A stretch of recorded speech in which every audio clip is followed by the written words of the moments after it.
Hi friends, welcome back to my channel. Video చూసే వాళ్ళంతా ఎలా ఉన్నారండి? ఈరోజు వీడియోలో నేను మీతో కోకోనట్ లడ్డు ఈజీగా ఎలా చేసుకోవాలి అనేది షేర్ చేస్తున్నాను. ఫస్ట్ అయితే నేను ఇక్కడ 2 కోకోనట్స్ని తీసుకొని కోకోనట్స్ని బ్రేక్ చేసేసాను. తర్వాత వాటిని మొత్తం మనం షెల్స్ నుంచి రిమూవ్ చేసేసుకొని చిన్న చిన్న పీసెస్ లాగా కట్ చేసుకోవాలి. ఎందుకంటే మిక్సీలో గ్రైండ్ చేస్తున్నప్పుడు కొంచెం పెద్ద పెద్ద పీసెస్ అయితే టైం పడుతుంది కదా. ఇలా సన్నగా స్లైసెస్ లాగా కట్ చేసేసుకొని వీటిని మిక్సీ పట్టేసుకున్నాను. కోకోనట్ లడ్డు హెల్త్కి చాలా మంచిదండి. మనకి కనీసం రోజుకి ఒకటైనా కన్జ్యూమ్ చేయండి, చాలా మంచిది హెల్త్కి. సో నేను ఇక్కడ కోకోనట్ని అయితే మిక్సీలో గ్రైండ్ చేసి పెట్టేసుకున్నాను కదా.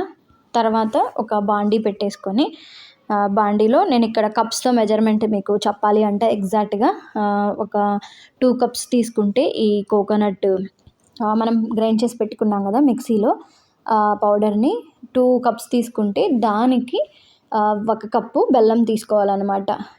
సో అది నేను ఇక్కడైతే తాటి బెల్లంని యూజ్ చేస్తున్నాను. మీ ఇష్టం అండి, మీ దగ్గర ఏ బెల్లం ఉంటే ఆ బెల్లంని యూజ్ చేసుకోండి. బట్ ఏంటంటే షుగర్ని అవాయిడ్ చేసి, కొంచెం ఇది హెల్దీ వర్షన్ కాబట్టి షుగర్ని అవాయిడ్ చేసేసి బెల్లం కానీ తాటి బెల్లం కానీ ఏదో ఒకటి అయితే యాడ్ చేసేసుకోండి. సో నేను ఇందాక కోకోనట్ని వేసాను కదా, ఇప్పుడు బెల్లంని కూడా వేసేసి బాగా చక్కగా అంతా కలిపేసుకోవాలి.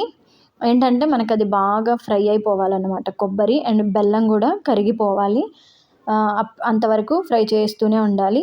చేసేటప్పుడు ఒక టేబుల్ స్పూన్ మీరు ఘీ యాడ్ చేసుకోండి. ఫ్లేవర్ అనేది బాగుంటుంది. ఇంకొంచెం ఎక్కువ యాడ్ చేసినా ఏం కాదు.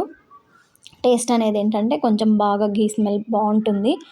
తర్వాత కొన్ని ఇలాచీ తీసుకొని ఇలాచీని కూడా మెత్తగా దంచేసేసుకున్నాను. అప్పటికప్పుడు మనం ఫస్ట్ అయినా కావాలంటే ఇలాచీ పౌడర్ చేసి పెట్టేసుకోవచ్చు. ఏంటంటే అప్పటికప్పుడు చేస్తే ఏదైనా సరే దాని స్మెల్ అనేది, టెక్స్చర్ అనేది చాలా బాగుంటుంది. సో అందుకోసం అనేసి నేను ఇక్కడ అప్పటికప్పుడు దంచి వేస్తున్నాను అనమాట ఇలాచీ పౌడరు. సో దాంట్లో వేసేసి మొత్తం చక్కగా కలుపుకోవాలి. మొత్తం మనకి బాగా ఫ్రై అయిపోవాలి కొబ్బరి అనేది. సో ఆ స్టేజ్ వరకు. సో మీకు ఇలా ఏంటంటే కొంచెం తీసుకొని చెక్ చేస్తే మనకి అవ్వాలన్నమాట. సో అప్పటి వరకు మనం దాన్ని ఫ్రై చేస్తూ ఉండాలి. ఫ్రై చేస్తూ ఉంటే మనకి టేస్ట్ అనేది బాగుంటుంది. కొంచెం పచ్చి పచ్చిగా కాకుండా ఫ్రై అయితే బాగుంటుంది. సో ఇలా రెడీ అయిపోయింది కదా. దీన్ని ఇప్పుడు ఏంటంటే మనకి కావాల్సిన సైజులో ఉండల్ని చేసి పెట్టేసుకోవచ్చు. కొంచెం కావాలంటే మీరు ఇప్పుడు డ్రై ఫ్రూట్స్ని కూడా యాడ్ చేసుకోవచ్చు. కొంచెం కాజుని రోస్ట్ చేసేసుకుంటే ఇంకా బాగుంటుంది. లేదంటే ఇలా అయినా చేసేసుకోవచ్చు. ఇది ఫ్రెండ్స్, ఈ వీడియో నచ్చినట్లయితే లైక్ చేయండి, షేర్ చేయండి, సబ్స్క్రైబ్ చేసుకోండి. Thank you for watching. మరిన్ని వీడియోస్ కోసం నా ఛానల్ని చూస్తూ ఉండండి. Thank you.